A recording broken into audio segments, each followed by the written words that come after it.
Hello there, I'm Ashley from ashleyknibb.com.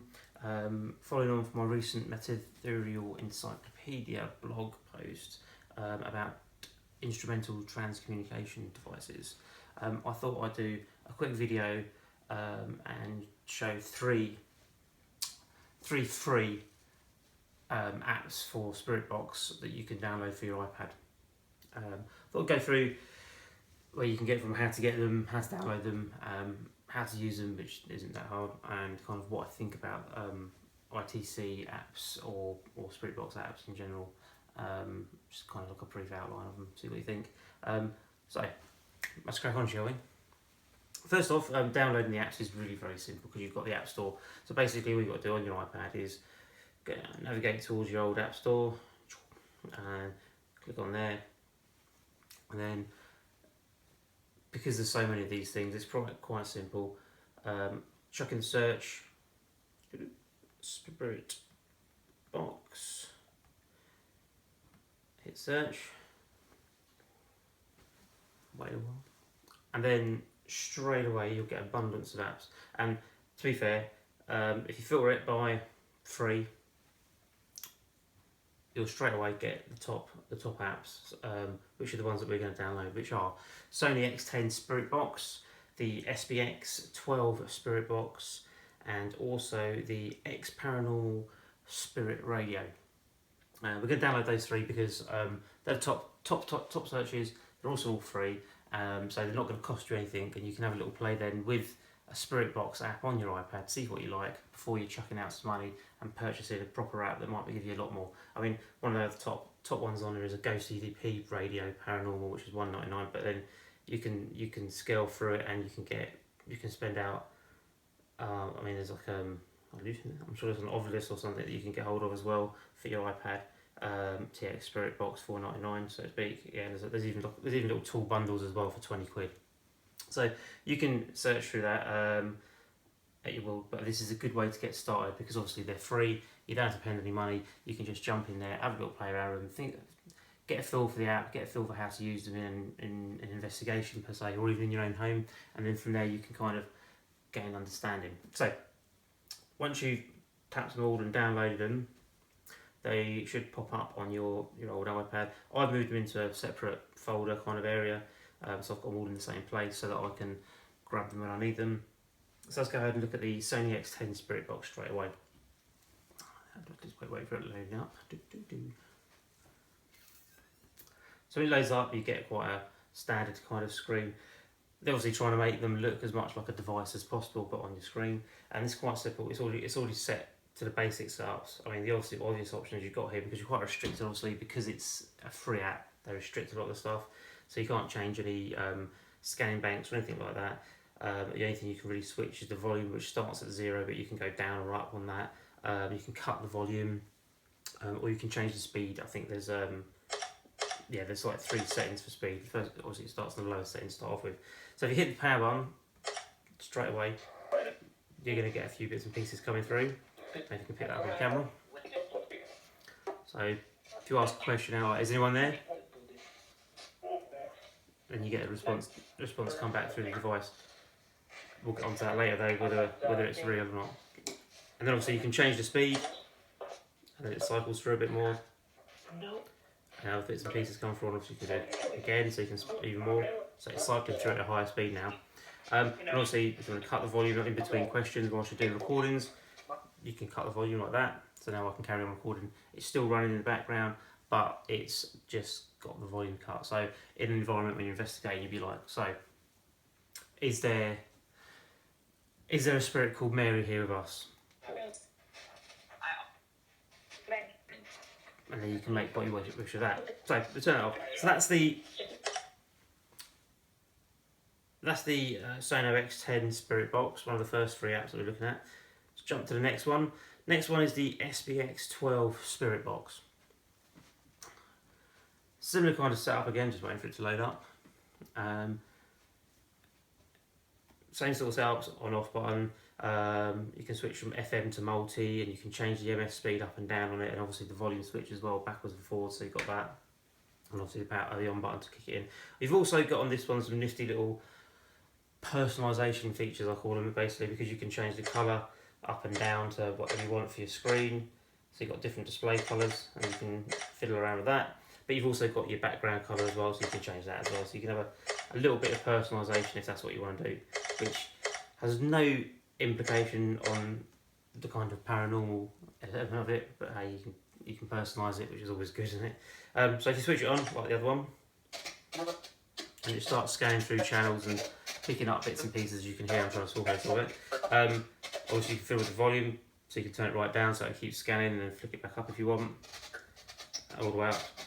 So it goes, it's got like a, back into, just like into zero, there we go, zero.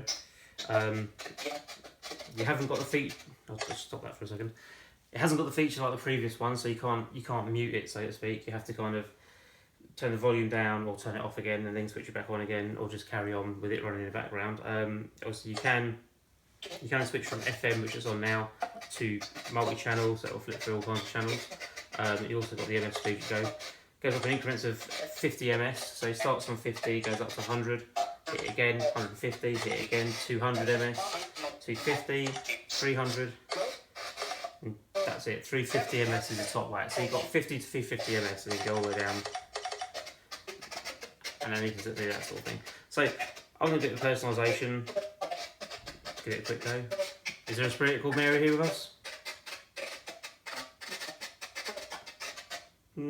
Not too right.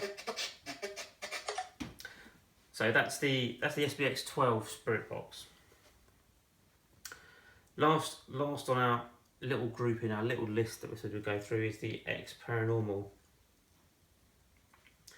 Spirit Radio, which is has a lot less features than all the other versions.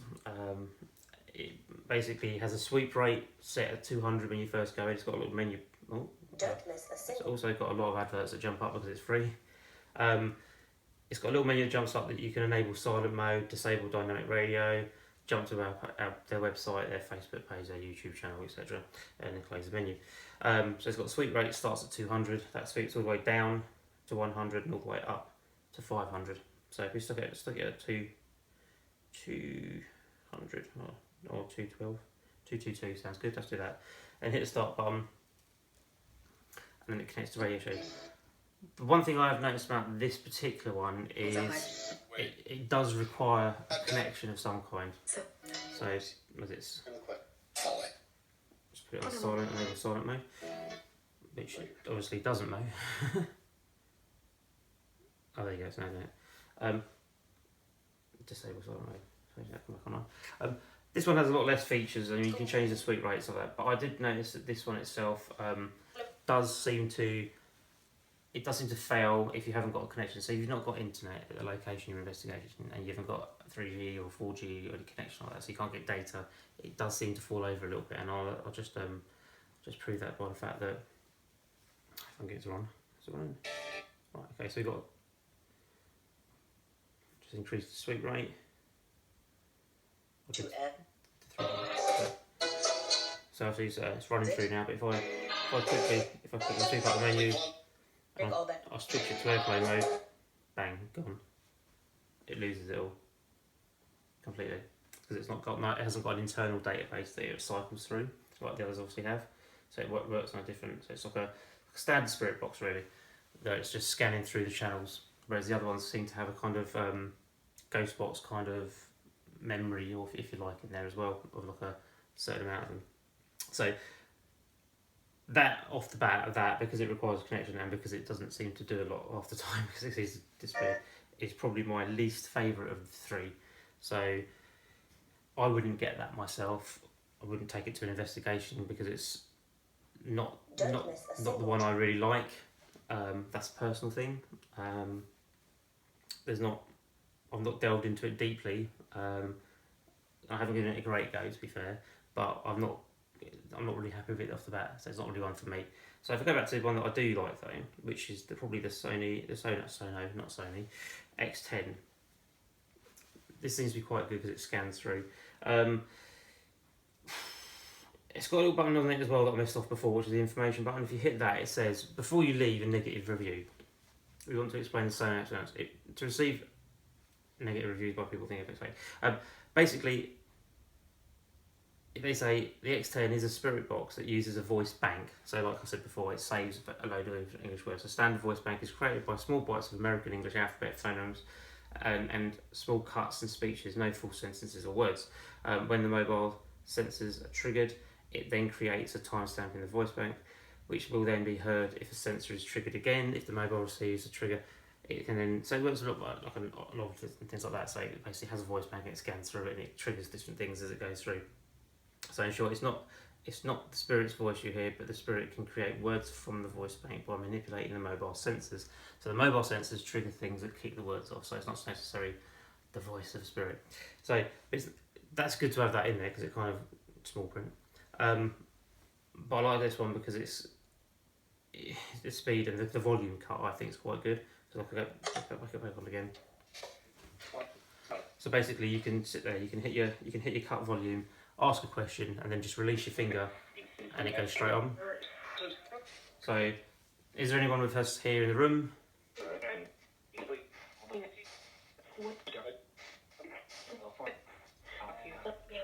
If there is someone in the room with us here now, can you tell us your name, please?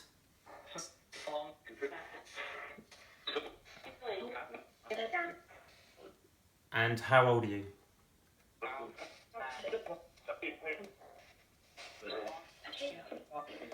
So, I'll just run off some standard questions, and obviously you do different things if you're on an investigation. But because of that volume cut, and because obviously there's a pro version available as well of the same one, that's why I think the pro version's got a lot more to it. That's kind of why I like this one above the other two. The SBX12, although still good, and you can fiddle with you can customise it if you really want to. I find that it doesn't often churn out information very often. So the voice, because it hasn't got a voice bank, I don't think, or if it does have a voice bank, I don't know. But it doesn't seem to be very good. And so without that mute element, it kind of makes it difficult to use. So at the 3, I'd probably advise people, if they want to try and get into this, they want to get a free spirit box on their iPad to give a go at an investigation. Give the Sono X10 Spirit Box a go, because that's probably the better one of the 3 that I've just found. Obviously, once you've got ahead of that and you find it good, you can then purchase the full version of the Sono X10 Spirit Box, which I have no idea.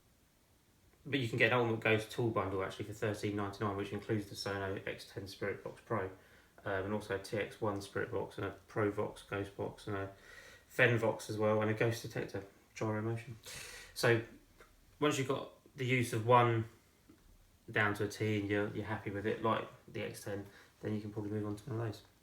So that's my little mini review on ITC or instrumental transcommunication devices. Well, three free ITC devices that you can get on devices, apps you can get for your iPad. If you like them, then obviously go and have a look at them for yourself. What I will say about ITC apps and probably devices as well is one thing that comes out quite a lot, because it's especially when you've got ones that scan through radio and pick up words like that. People ask questions and then they seem to pick up things, and a lot of it can be put down to being pareidolia, just the fact that we'll ask a question and we'll listen, and what we hear is, and what we take is the answer, and assume that that's an answer with it, rather than understand it could be a random word that has no association with the question we've actually asked. If you ask a simple question, they could have a varied answer, it could get picked up easily in anything that comes through, and often association is quite quickly made. So I'm still, personally, I'm still quite on the fence when it comes to these kind of things, spirit boxes and stuff like that, because I'm not sure how valid or how well they work. I mean, I know people that I know that have investigated for years swear blind by them and get good results from them, so I can't rule them out entirely. One thing I saw Brian Cano do at an investigation, he used a password to kick it off. So he'd basically, before communicating through the device, I think he was actually using an iPad app as well then, before doing that he actually would ask whatever was using it to communicate a password. So he'd say, I've got a password, this is the password, can you tell me that password back through the device? And he'd pick a obscure word like purple, for example, and then obviously ask the spirits that we're communicating through the ITC app to use that word to kick off the conversation, which I think is quite a good one, because if you can get them to do that, then at least you've got some kind of acknowledgement and stuff. But I've also done experiments, also Ryan, where we've run spirit boxes and listened to what's being said, wrote down keywords and stuff like that we thought was important, while somebody else asked questions and we didn't hear the questions, and none of them matched up at all really, apart from a few choice ones maybe. So it's still out on the fence there. But because it's on the fence and because it's not proven either way, that's why I'd say probably get yourself a free app so you can start getting into it and looking at it that way. That's probably the best way to go. So if you like that, if you like the video, give us a thumbs up, because that often helps, obviously, and share it around and stuff like that, and leave a comment if you want as well. And if you've got any ideas for future videos that you want me to do on anything to do with paranormal, give me a shout. Don't forget to check out my website, ashleyknibb.com, down below, being there. And also, subscribe to the YouTube channel. Okay, cheers. Have a good day.